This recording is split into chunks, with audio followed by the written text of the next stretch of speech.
Hello, and welcome back to another edition of Carrie's Gardening Channel.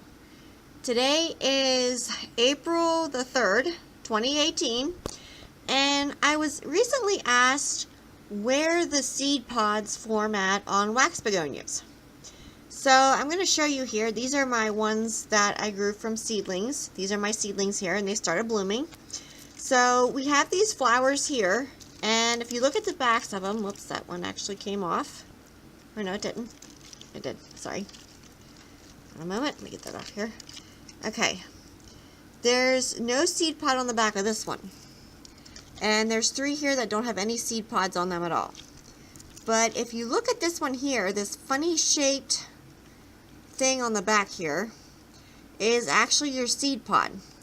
So these 3 here that don't have anything on the back are your pollinators.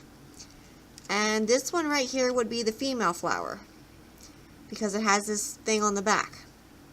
Now, what will actually happen with this if you let it go, and I will put this in here, if you actually let these go to seed, they will stop blooming because they're an annual and they've produced their seeds, so they feel that they've completed their purpose for being, because they created their seeds, and they will actually stop blooming.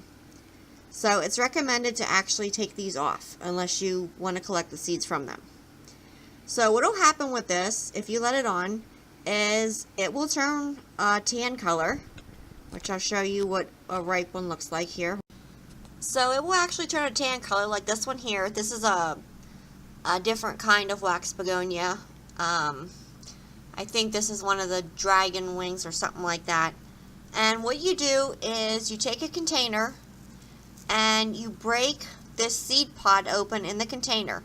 Now the seeds are going to be really tiny and they're going to be like an orangish color.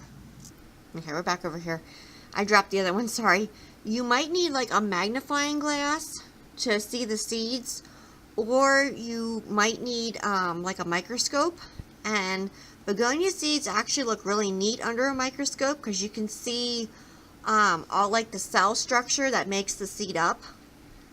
So what you'll want to do is you can break the pot open, put the seeds in the container. You can put the seeds then in like an envelope or something. Now they are tiny, so you want to make sure that they don't fall out of the envelope, and then you can plant them.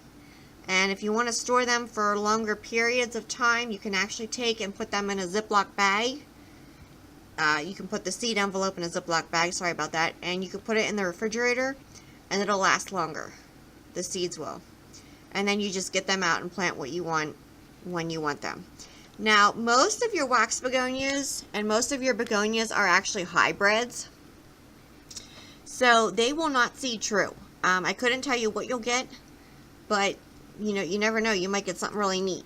So that's completely up to you if you choose to collect the seeds and plant them to see what you get. So that's how you collect begonia seeds and how you store them.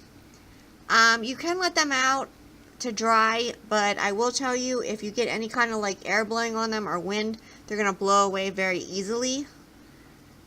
So I'll put that in there as well.